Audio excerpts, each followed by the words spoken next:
Le Premier ministre sénégalais a fait un discours disant que Trump va retirer son aide à l'Afrique, et principalement au Sénégal.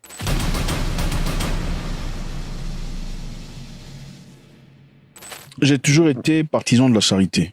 Je pense que la charité est très importante. Ça nous permet d'aider ou d'apporter de l'aide à ceux qui sont en difficulté. Moi, je le fais régulièrement, en tout cas assez régulièrement, quand je peux. Je vais acheter à manger, j'achète des groceries, comment on appelle ça, des provisions, et je vais avec mon équipe pour aller donner aux gens en difficulté, des familles, tout ça, qui des fois s'alignent et on donne. Okay. Et ça peut être beaucoup, ça peut être 50, 80, 90 familles à qui on donne à manger. Et on le dit pas pour se frapper à la poitrine, hein. On le dit pour encourager. Généralement, les Noirs viendront vous dire « Non, ce que tu fais avec la main gauche, la main droite, n'aime pas ça. » Ce sont des jaloux. Si vous regardez, ce sont des gens qui ne foutent rien, qui vous disent, c'est pour vous décourager. Ce sont des gens qui ne foutent rien de leur vie, qui veulent décourager ceux qui font. Écoutez, ceux qui veulent dénigrer votre travail, c'est généralement parce qu'eux ne peuvent pas le faire.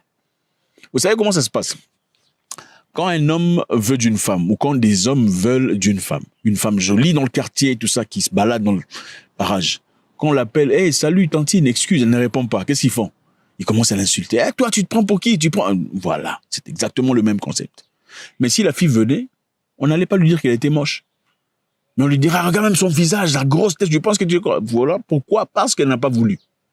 Mais si elle voulait, on aurait dit des trucs gentils, sympathiques. C'est la même chose. Les gens vous empêcheront de faire des choses positives parce qu'ils n'en sont pas capables eux-mêmes. On va critiquer votre voiture, ça c'est quelle voiture? Est-ce que ça aussi c'est une voiture? On envoie des voitures ici, on va appeler ça. Pourquoi? Parce que vous examinez, vous allez voir que le monsieur qui parle lui-même n'a même pas de voiture, même pas de bicyclette. Mais il faut faire du positif. Je pense qu'il faut donner quand on peut. Moi, je trouve que c'est ma façon à moi de payer le loyer sur Terre. Okay? Parce que il y a certainement une force supérieure qui prend soin de nous. Et si cette force prend soin de nous, il faut payer le loyer. Je pense aussi qu'au temps qu'on donne, il faut à un certain moment arrêter. Parce que quand vous donnez, en Afrique, généralement, quand vous donnez, les gens ne savent pas quand est-ce qu'il faut arrêter. Quand quelqu'un te demande en Afrique, tu donnes. Tu demandes une seconde fois, tu donnes. Elle ne s'arrête pas. Elle commence à penser que tu es la porte d'accès. À chaque fois qu'elle aura des difficultés, la première personne à qui elle va penser, c'est toi. Mais quand elle va bien, elle ne pense pas à toi. À chaque fois qu'il y aura un problème, la première personne à qui on pense, c'est toi.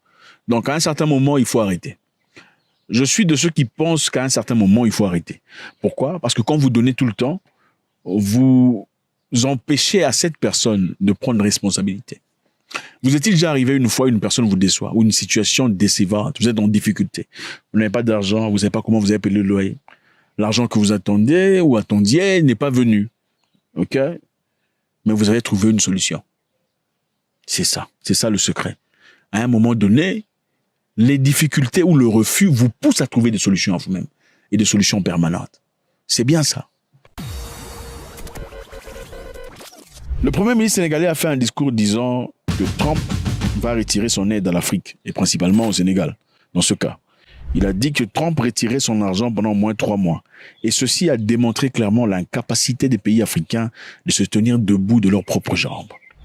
Le Premier ministre sénégalais Ousmane Sonko s'est exprimé lundi concernant l'impact de l'arrêt de l'aide du développement de l'administration Trump. Il dit « Donald Trump a bloqué un projet au Sénégal d'une valeur de plus de 316 milliards de francs CFA. 316 milliards de francs CFA, je pense que c'est combien? 500 000 $. Le Premier ministre a souligné que cette situation met en lumière la vulnérabilité des pays africains face aux fluctuations politiques d'aide internationale.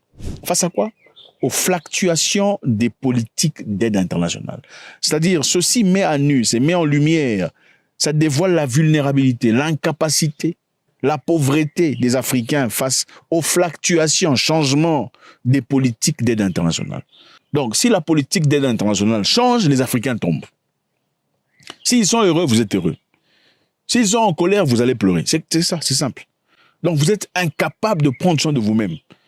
Et il dit encore, nous ne nous développerons jamais avec des aides extérieures. Vous l'avez vu. Le nouveau président américain a bloqué pour 90 jours le programme d'aide au développement pour les pays pauvres. Ousmane Sonko a plaidé pour un modèle de développement autonome, s'inspirant de l'approche chinoise, qui mise sur l'autosuffisance et l'innovation locale. C'est triste, les amis. président Amérique bu bees bi nee na lépp luy programme bu doon jëm ci dimbale réew yu néew doole yi dakkal na ko fii ak ñetti weer le temps mu saytu ko xool lu muy def ak lu mu dul def. fii Sénégal am nañ ci programme yooyu li nga xam ne moo jëmoon ci courant bi ñu amoon ci lu mat lu ëpp 500 millions de dollars muy ay milliards yu dul jeex tey dakkal nañ ko est-ce que mën nañu wëy ci di xaar luy jóge bitim réew. Pour contexte, Donald Trump arrivé au bureau, la première chose il fait quoi? En tout cas, l'une des premières choses, stop à l'aide internationale. Pourquoi il l'a fait? Pour lui, c'est une façon d'essayer de revoir qui sont ceux qui sont en train de soutenir les États-Unis ou qui sont ces pays qui fonctionnent en accord avec les demandes des États-Unis d'Amérique. Donc, si vous ne travaillez pas en partenariat avec nous, ça ne sert à rien qu'on vous donne des aides. Est-ce raciste? Absolument pas. Parce qu'après tout, c'est leur argent. Ça leur appartient. C'est leur argent, donc ils peuvent donner à qui ils veulent. Donc, ça fait un moment que tout le monde soutient la Russie. Ça fait un moment, nous sommes partis aux Nations Unies, on voulait voter contre la Russie, et tous les Africains sont sortis. Personne, en tout cas très peu, sont ceux qui ont condamné la Russie, à part certains pays ici. Je crois que la RDC faisait partie des pays qui ont condamné la Russie, et tout le bazar. Pendant que la RDC elle-même est en train de traverser un moment difficile, eux vont condamner, enfin bref. Ça fait un moment que nous demandons un soutien, ok, de tout le monde. Mais les gens sont en train de Poutine. Bon, finalement, nous, on se pose la question, qui est pour nous, qui n'est pas... Enfin, ça se passe comment? Parce que nous réalisons aussi que nous envoyons de l'argent dans beaucoup de pays dans le monde, chaque année. Ça coûte aux Américains. Donc, il est temps qu'on s'asseye et qu'on réfléchisse qui nous soutient pas. Et à quoi servirait pour nous d'envoyer de l'argent dans des pays qui ne nous soutiennent clairement pas? La question est simple. Vous, là, tel que vous êtes là, en train de regarder ici, si une personne est contre vous, dans une question, une deuxième question, une troisième question, vous allez continuer à envoyer l'argent que vous donnez? Ou à lui accorder la chance d'entrer dans vos toilettes? Ou à dormir dans vos studios? Non, vous ne le ferez pas. Finalement, vous direz, je suis désolé, j'ai des cousins qui arrivent, hein, tout ça. Le programme là que tu as bloqué, où on voulait me donner de l'argent, bon, je sais pas comment on va faire, mais il faut trouver un moyen, il faut les déguerpir, enfin, il faut déguerpir. C'est clair. Donc, Donald Trump n'est pas fou. Alors, quelles sont ses aides? On va essayer de voir très rapidement.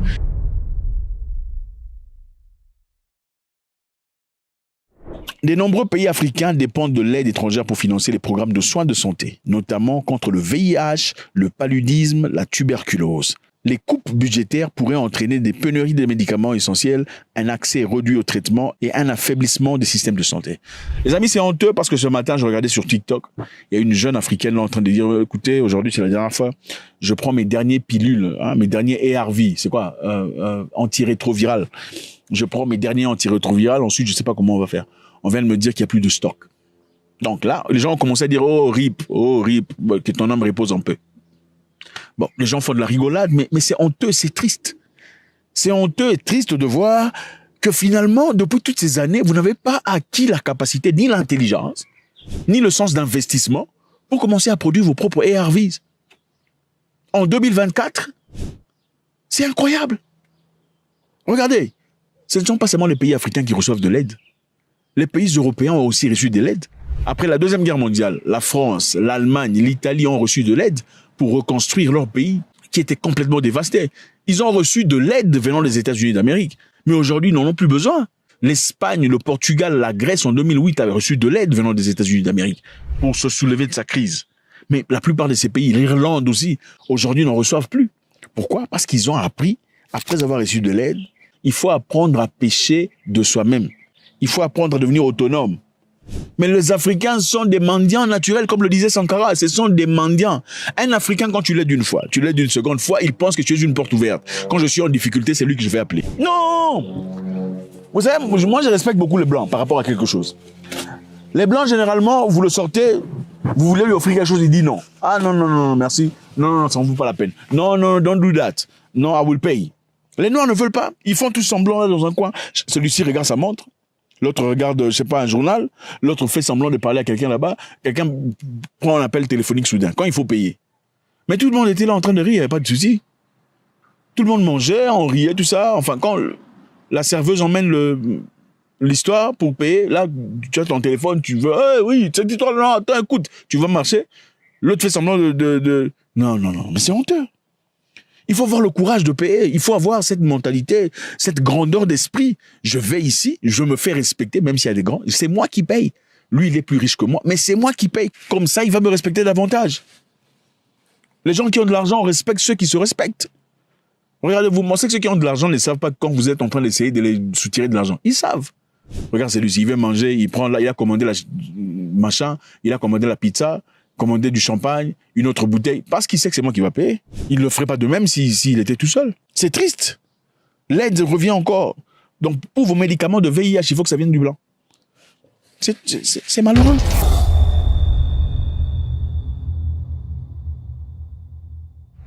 L'aide soutient souvent les programmes éducatifs, notamment de construction d'écoles, la formation des enseignants, la fourniture de matériel pédagogique. Le coupe budgétaire pourrait limiter l'accès à l'éducation, en particulier pour les filles et les enfants dans les zones rurales. Donc voilà, des projets africains qui sont sponsorisés par les Blancs. Les mêmes Blancs que vous haïssez et insultez.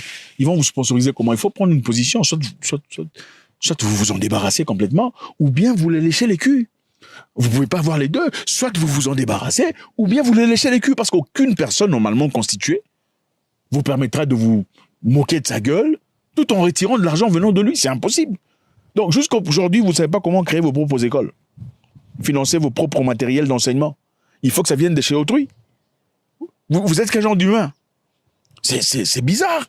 Sans l'aide de Trump, il y aura une croissance économique plus lente. L'aide soutient souvent les projets d'infrastructure, le développement agricole, les initiatives visant à promouvoir la diversification économique. Le coupe budgétaire pourrait ralentir la croissance économique, limiter la création d'emplois et entraver les efforts de rééducation. Depuis l'esclavage, jusqu'à l'indépendance, jusqu'à aujourd'hui, vous ne savez pas créer vos propres histoires. C'est bizarre. C'est incroyable. Continuons.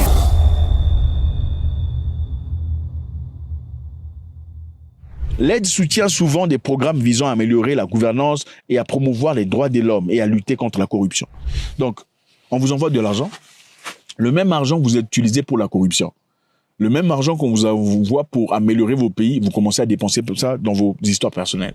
À construire des maisons, à épouser des 3e, 4e, 5e femmes. Vous êtes dans des conditions complètement différentes pendant que la population souffre. Mais il faudrait que ces mêmes personnes viennent vous aider à gérer vos pays. C'est quel genre de personnage? C'est quel genre d'humain?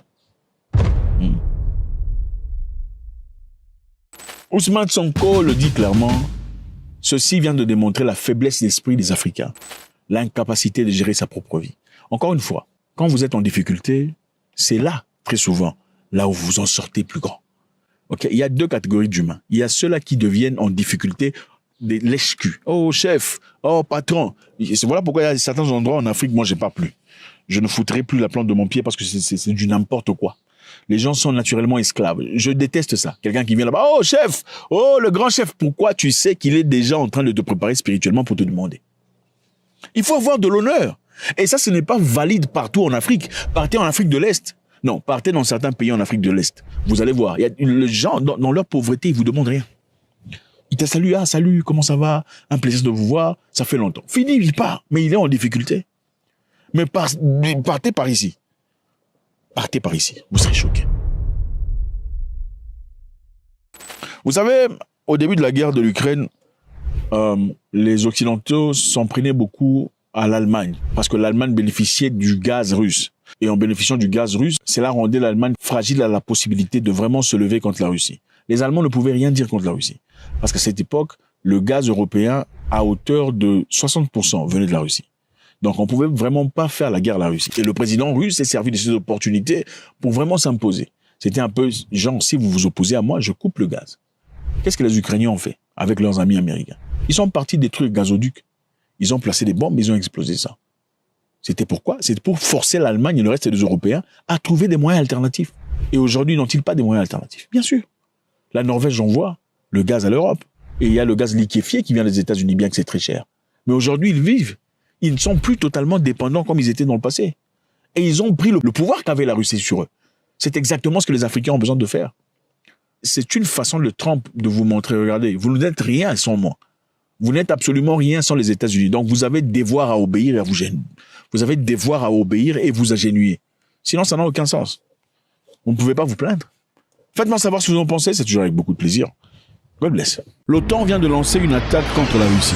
Ouais, vous l'avez bien entendu, l'OTAN vient de lancer une attaque directe contre la Russie. On vient de tirer des missiles directement sur le territoire russe. Ah oui, l'OTAN vient de frapper, qu'est-ce qui va se passer maintenant? Nous traversons un moment particulièrement effrayant, je pense qu'il est important qu'on en parle.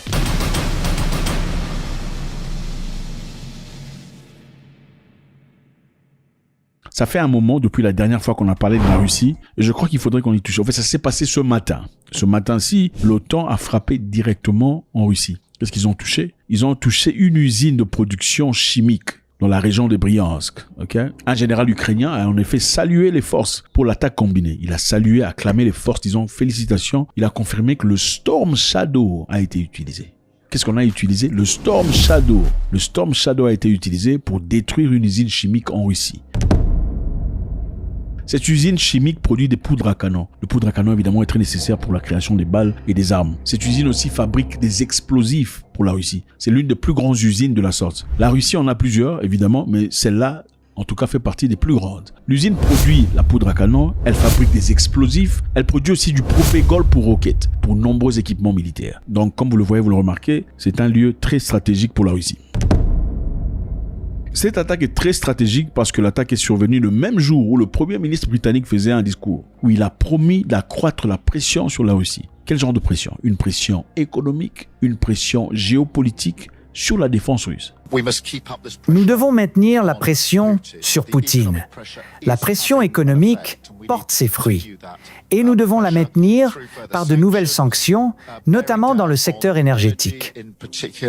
Donc, il a promis de faire tout ce qu'il peut pour appliquer une pression solide sur la défense russe jusqu'à ce que Poutine accepte de s'incliner. Si pas, accepter de finir la guerre. Donc, le Premier ministre britannique disait au microphone que nous, Européens, parlons de lui, Macron et autres, nous sommes prêts, décidés à partir d'aujourd'hui, d'appliquer une pression comme jamais dans le passé sur la Russie. Une pression différente à la pression qu'ils ont manifestement appliquée depuis 4 ans. Jusqu'à ce que Poutine accepte d'arrêter la guerre. Le même jour, l'Ukraine frappe la Russie avec le Storm Shadow. Alors, pourquoi ça dérange? Ça dérange parce que M. Poutine l'avait dit très clairement. Okay? Il a dit, si un pays de l'OTAN ou quelconque pays aidait directement l'Ukraine à faire ses frappes directement sur le territoire russe, les Russes vont rétalier immédiatement et brutalement.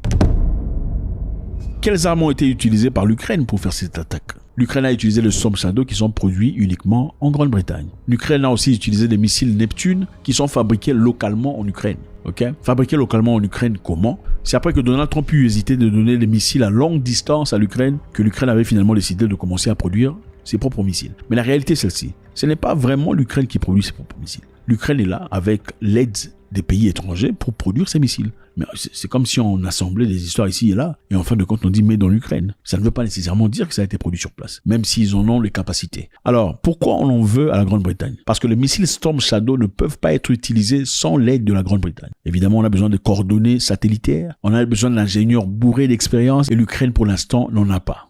Donc, pour que l'Ukraine soit à mesure de tirer directement sur la Russie et toucher des points stratégiques, il faudrait essentiellement que les éléments viennent de la Grande-Bretagne. Alors la question importante est celle-ci. Est-ce que M. Poutine va réagir? M. Poutine va-t-il frapper? Vous savez, dans la vie, il faut savoir se faire respecter.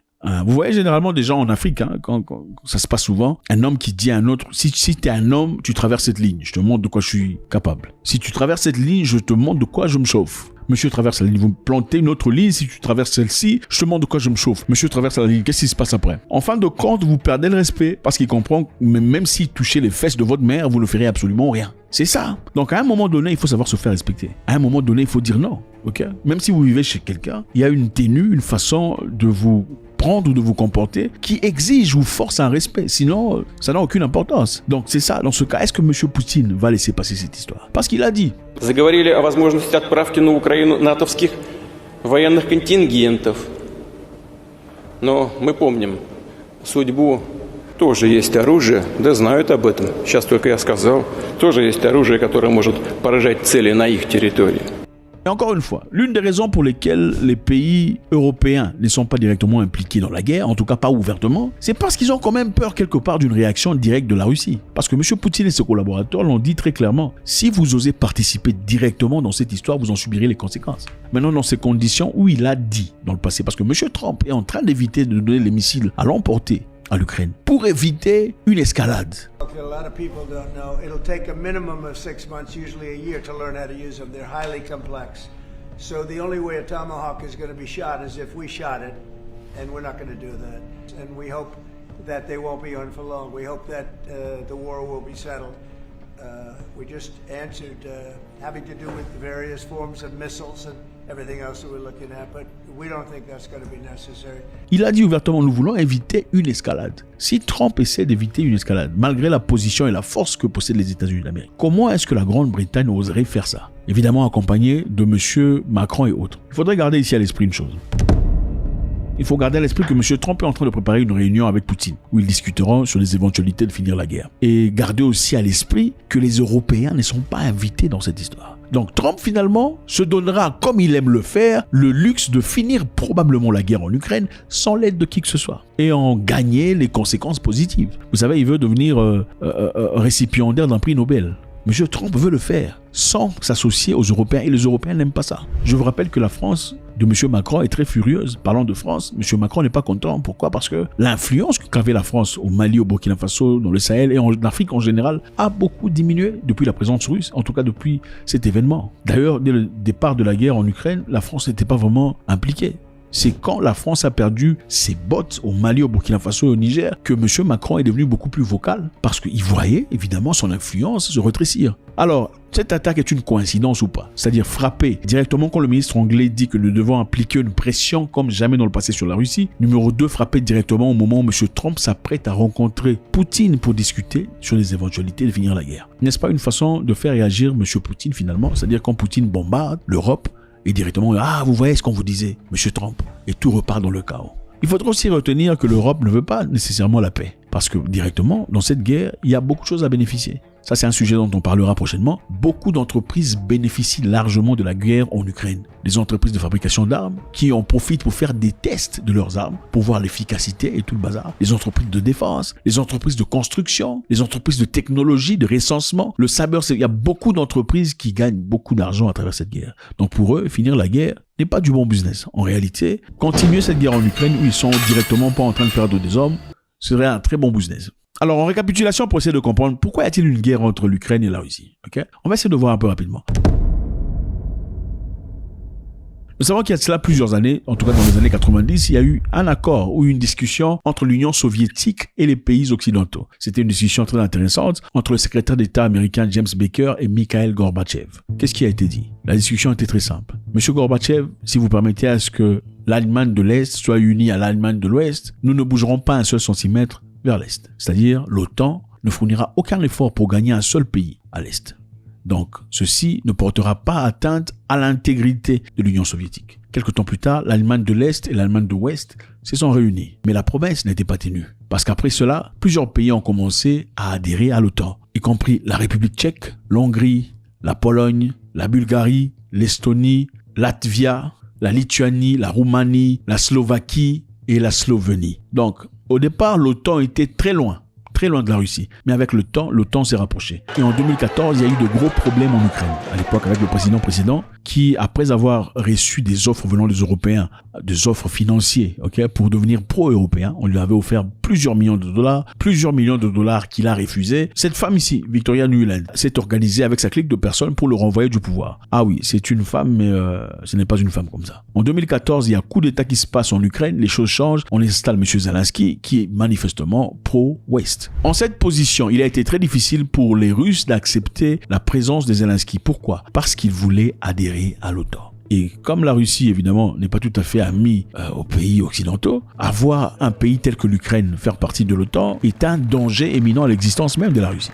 Donc, un missile tiré depuis Kiev vers Moscou, c'est 5 minutes avec des têtes nucléaires. C'est la catastrophe. Alors, les Russes ne voulaient absolument pas que l'Ukraine fasse partie de l'OTAN. Historiquement parlant, nous savons que les Russes ont tendance à penser que l'Ukraine appartient un peu à la culture russe. Mais les Ukrainiens eux-mêmes pensent tout le contraire. Ont-ils le droit de penser ainsi? Absolument, on ne peut pas te forcer à appartenir à une nation que tu ne veux pas.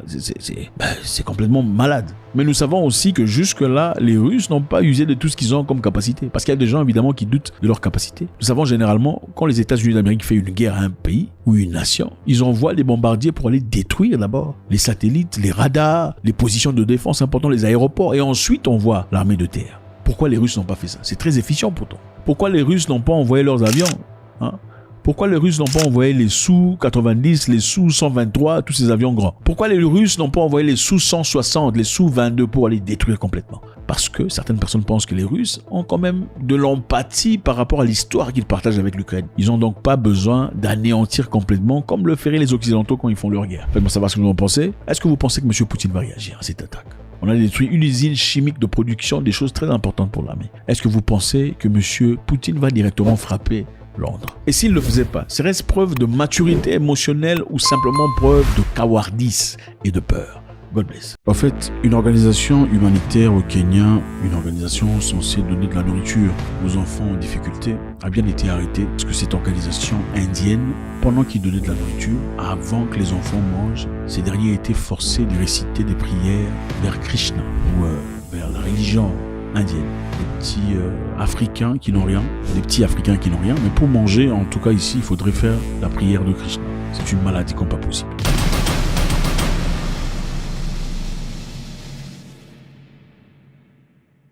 Salut à tous les amis, c'est toujours avec beaucoup de plaisir. Merci infiniment d'être là. Avant de commencer, je vous encourage de faire ça. Faites ça s'il vous plaît, ça ne vous coûte rien, ça nous fait du bien. C'est fait. Super. Donc oui, les amis, au Kenya, il faut qu'on en parle, je pense que c'est très intéressant. Le Kenya a suspendu le programme de cantine scolaire de la Krishna Foundation dans 17 écoles. En effet, ils travaillent dans des endroits reculés du Kenya. C'est dans le comté de Kilifi en particulier, dans la région de Ganze. Le Kenya est un pays très intéressant. Si vous n'avez jamais été, je vous encouragerai d'aller jeter un coup d'œil. Vous serez éblouis. C'est une communauté très indépendante, une communauté très libre dans la tête. Une mentalité que je trouve très intéressante en tout cas, parmi la population africaine. Alors, qu'est-ce qui s'est passé justement? Ce qui s'est passé est que cette organisation de non-profit est partie dans les endroits les plus reculés du Kenya pour essayer d'apporter leur participation. Vous savez comment ça se passe généralement. Des fois, ils sont sponsorisés, quelquefois, ils sont pas sponsorisés.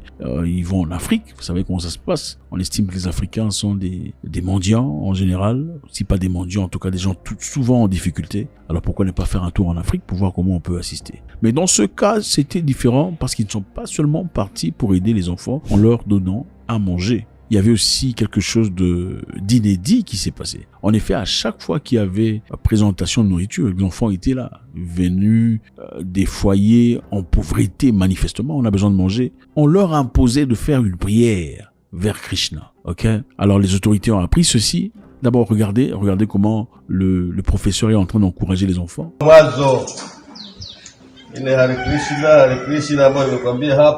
La prière de Krishna que je vous explique, c'est ce que nous allons faire ici.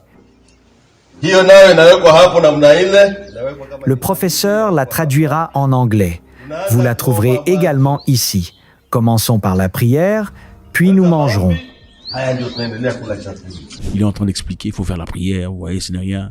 C'est un peu comme le Coran, c'est un peu comme la Bible. Faites seulement la prière et mangez tout le bazar. Ça semble anodin, mais en réalité, vous savez, la prière, c'est beaucoup de choses. Hein. Et puis ces enfants n'ont pas l'âge de prendre des décisions pour eux-mêmes. Est-ce qu'il y a eu consentement de leurs parents? Pour l'interrogation. En tant que parents, on nous a appelés. Ils sont allés nous expliquer les règles de ce repas pendant qu'ils nous l'expliquaient. Ils nous ont dit qu'il y avait une prière à dire, mais nous, les parents, avons refusé, car nous n'en connaissions pas le sens.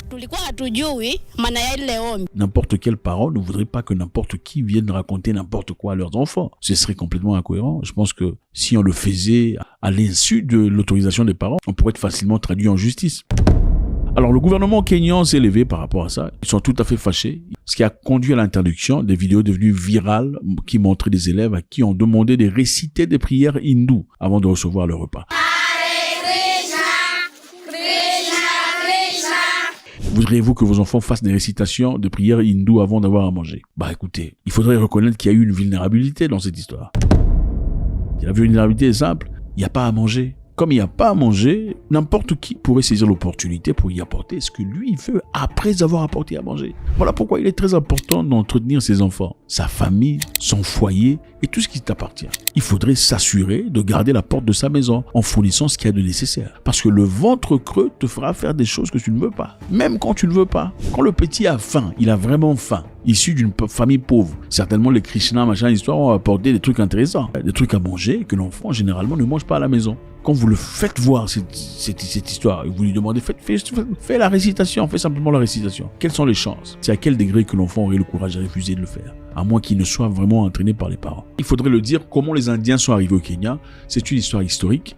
En effet, pendant le colonialisme, quand les Anglais géraient encore le Kenya et l'Ouganda, ils avaient besoin de construire des rails de train partant de Mombasa, regardez sur la carte, Mombasa au Kenya, jusqu'à Kampala. L'objectif était très simple. Trouver un moyen très rapide et express de pouvoir piller, emmener au port à Mombasa et partir vendre dans le monde. L'objectif des Anglais était celui du pillage. C'était simple. Mais avant de le faire, les Anglais avaient besoin de main-d'œuvre et des gens compétents pour construire ces rails. Au lieu de prendre des Noirs africains qui étaient sur place, ils ont préféré aller chercher des Indiens. Ils sont partis chercher des Indiens. Et certaines personnes disent qu'ils sont partis chercher des Indiens parce qu'ils ont trouvé que les Noirs étaient incompétents. Les Noirs étaient simplement des gens bourrés de force, mais sans cerveau, d'après ces rapports. Et pendant ces temps aussi, il y a eu les lions des Tsavo. Je ne sais pas si vous avez déjà entendu parler, les lions des Tsavo sont des lions qui ont dévoré beaucoup de personnes pendant cette construction de rails.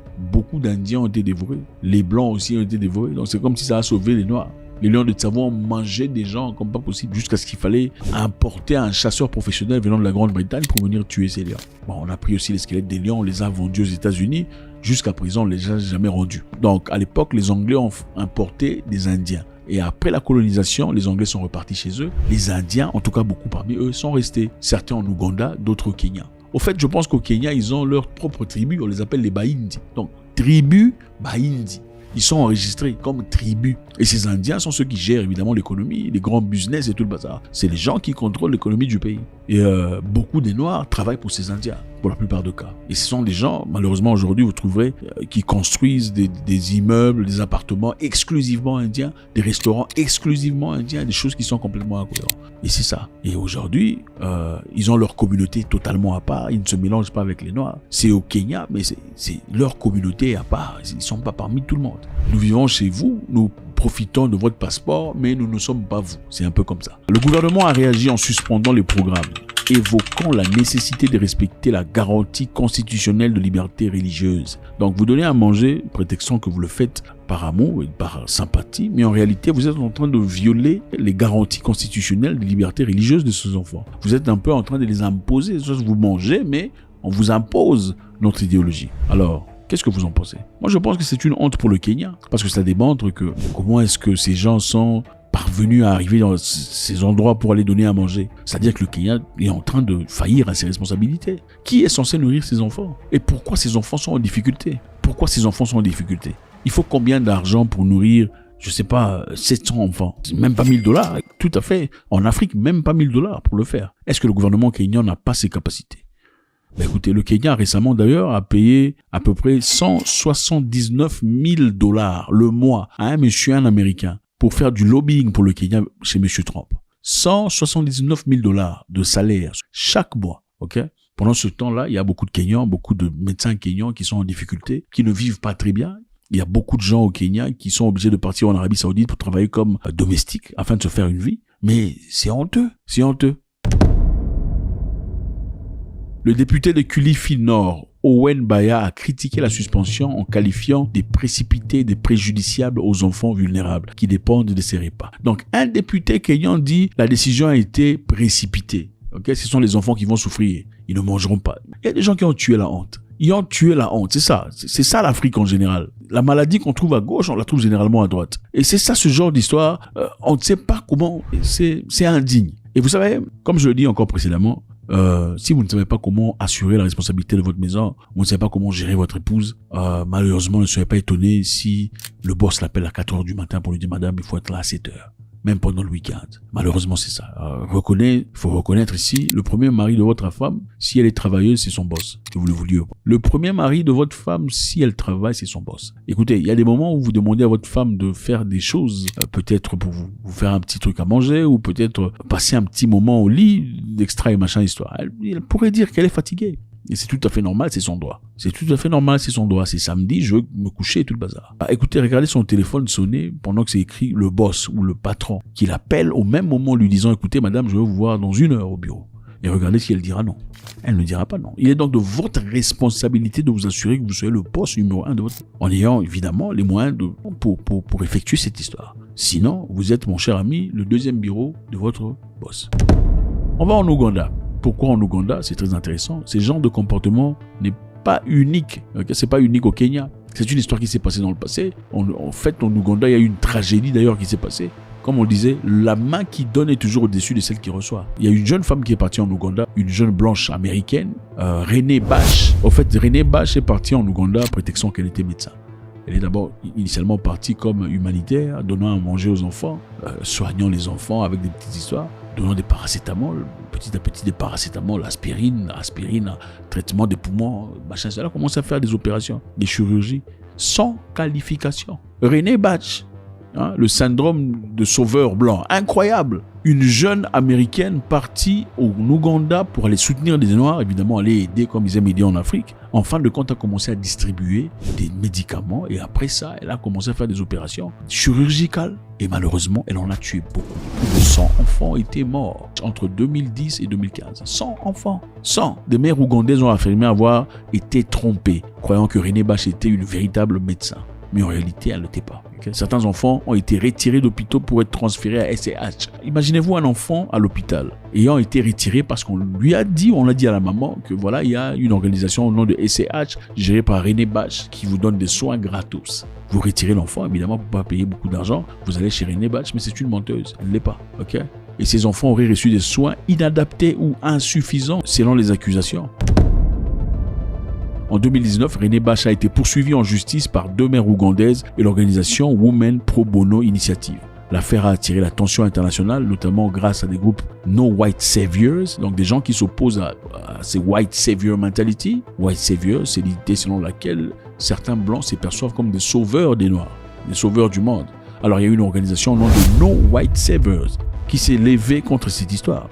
On a accusé cette femme de négligence médicale et de paternalisme colonial. Renée Bash ensuite a été entraînée en justice, mais bizarrement s'est retrouvée aux États-Unis d'Amérique de manière inattendue, impromptue. Et on a conclu l'accord à l'amiable entre elle et certaines de ses mères, après avoir tué plus de 100 enfants. Okay. L'impact plus large, le scandale a suscité les indignations mondiales et soulevé des questions cruciales sur l'absence de régulation dans l'aide humanitaire étrangère. Donc, c'est ça. La main qui donne est toujours au-dessus de celle qui reçoit. Si vous ne protégez pas votre maison, n'importe qui viendra faire la pagaille. Et c'est comme ça. Ça ne se limite pas là.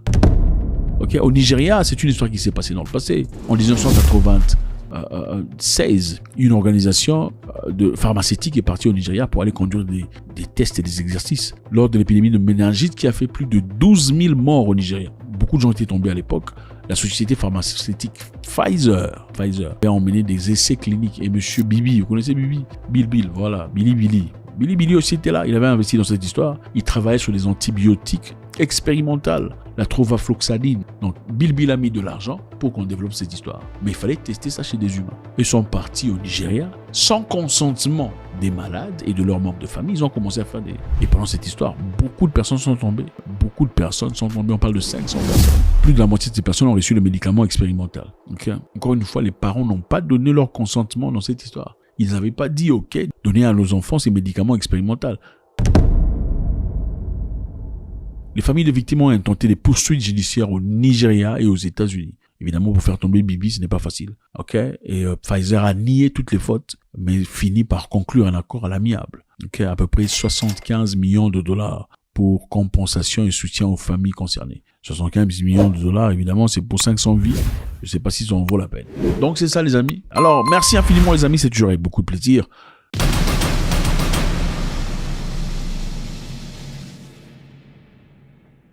Encore une fois, tout le monde parle de karma. Le karma est une réalité ou c'est des mensonges? Est-ce que vous pensez vraiment que tout ce qu'on fait ici-bas se paye ici-bas? Ou bien c'est simplement une façon de se consoler, quoi. Quand quelqu'un vous fait du mal, non, il faut le laisser, tout se paye ici-bas. Est-ce que tout se paye ici-bas? On se pose la question de savoir. C'est intéressant parce que regardons par exemple le président camerounais, M. Biya, qui est au pouvoir depuis 43 ans. Okay? Un homme fort, à 92 ans d'âge, ou 93 ans presque, je sais plus, toujours au pouvoir. Je sais qu'il est accusé par beaucoup de personnes, des choses négatives. Autant il est aimé par certaines personnes. Il y a beaucoup de gens qui n'aiment pas M. Biya. Est-ce que vous pensez que M. Biya paiera de ce qu'il a fait? En tout cas pour ces personnes-là, en parlant de karma. Parce que voilà, parce que le karma est réel. Moi, je connais beaucoup de personnes, sans parler de Monsieur Biya, évidemment, beaucoup de personnes qui ont fait des choses qu'on considérait atroces, négatives, méchants. Des gens qui ont pris de l'argent appartenant à des mamans veuves, des femmes des militaires tombées au combat, des gens qui ont détourné l'argent des enfants orphelins, des gens qui ont détourné de l'argent des enfants vivant avec le VIH pour leurs intérêts personnels. Mais apparemment, ils ont vécu une vie tout à fait normale, sans avoir vraiment eu des incidences ou des situations. Ils ont eu à payer pour leur karma. Vous pensez vraiment que le karma, c'est un truc qui est vrai ou pas? Et en parlant de karma, les chrétiens ne doivent pas parler de karma. Parce que le karma n'est pas un concept chrétien. Le karma, c'est l'hindouisme. Et je pense qu'il faut être honnête et pas hypocrite. On ne peut pas se servir de l'hindouisme que nombreux chrétiens traitent de sorcellerie ici pour justifier le fait qu'on soit brisé dans le cœur ou vouloir que Dieu punisse une personne. Oh, le karma va te toucher. Mais non, mais le karma, c'est l'hindouisme. Toi, tu es chrétien, tu ne peux pas. Enfin bref, il y a une vidéo très intéressante ici de Monsieur Sarkozy. Salut à tous les amis, c'est toujours avec beaucoup de plaisir. Avant de commencer, est-ce que je peux vous demander de faire ça? Faites ça s'il vous plaît, ça ne vous coûte rien, ça nous fait du bien. Ok, il y a une vidéo ici, on va suivre. Ok, Monsieur Sarkozy a été jeté en prison, éventuellement. Il y a des gens qui ont réagi, des prisonniers. Ils sont prêts à le détruire en prison. Suivant. On va venger Kadhafi en encourant tout Sarko. Sarko, Ziad Tekidjin en encourant. Rends les milliards de dollars. Sarko, il est juste là. Quartier isolé. Il est tout seul en cellule, il vient d'arriver mardi 20 octobre 2025. Il va passer une mauvaise attention.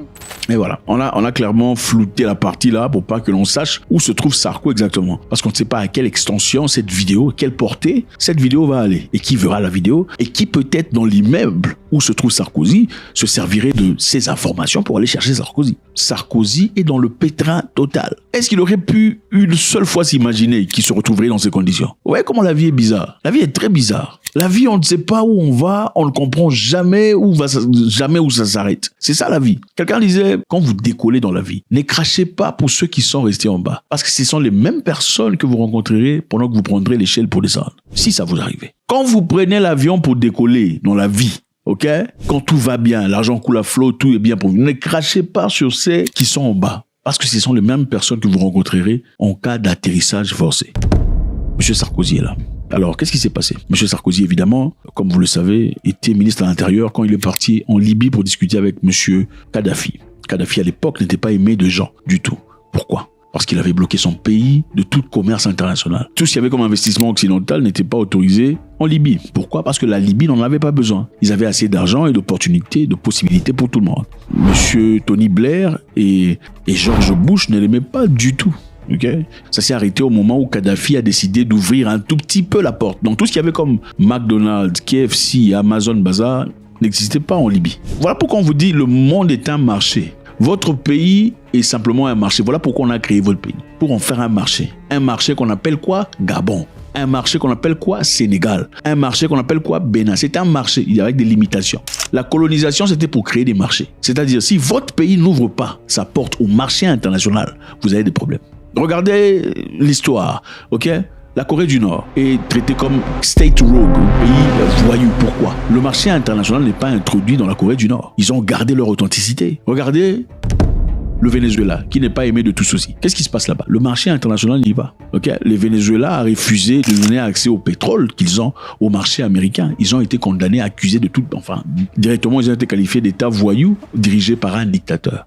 Regardez le Cuba, c'est la même histoire. C'était le même cas de la Libye. Alors, à un moment donné, le président libyen voulait alléger les histoires. En allégeant les histoires, en ce moment-là, Sarkozy était parti en Libye pour aller discuter sur des possibilités de coopérer avec la Libye, pour essayer de freiner les immigrants subsahariens, en tout cas les empêcher de partir en Europe illégalement. Et pendant qu'il y était, pendant ce voyage, il a profité de l'opportunité pour avoir une conversation privée avec monsieur Kadhafi. On peut travailler ici main dans la main. Je peux vous aider à garner votre réputation dans le monde, en tout cas sur le plan politique et géopolitique, de vous situer stratégiquement dans les bonnes conditions. Mais on doit discuter et parler. Alors, qu'est-ce qu'il voulait en retour? Monsieur Sarkozy avait des ambitions, il voulait devenir président de la République française. Et avec ça, évidemment, pour faire ça, il faut subvenir aux besoins des campagnes. Et l'argent, il sort où? C'est alors là que monsieur Kadhafi, dans sa générosité et gentillesse, a soutenu Sarkozy. Ok?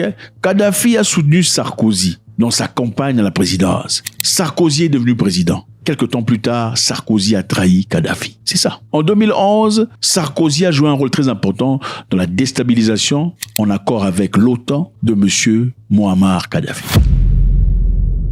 Donc, la vie est dure et il faut être dur. Il ne faut pas se plaindre quand vous voyez un méchant être dur. Quand vous voyez un président méchant, c'est parce qu'il a compris qu'il doit être dur avec vous. Parce que s'il n'est pas dur avec vous, vous serez dur avec lui. Dans le sens où nous vivons aujourd'hui, soit tu es le loup ou tu seras mangé par les loups. C'est à toi de voir. S'il te faudra protéger ta progéniture jusqu'à ce qu'on arrive à un point où on peut se comprendre en tant qu'humain, se respecter et vivre en paix. Alors Kadhafi était appelé dictateur par les pays internationaux. Pourquoi? Parce qu'évidemment, il voulait que l'Afrique soit solide. Il voulait inciter sa population à une fierté nationale, fierté continentale. Kadhafi, je vous rappelle, c'est le seul pays non démocratique où à chaque fois qu'il y avait des ventes de pétrole ou pétroleum du pays, chaque individu dans le pays recevait un pourcentage. Le pays a vendu le pétrole. Chaque individu reçoit un pourcentage. Vous voyez ça dans quel pays? Mais ce n'était pas une démocratie. Qui vous a dit que chaque pays doit être démocratique? Ou qui vous a dit que seule la démocratie fonctionne? C'est ça.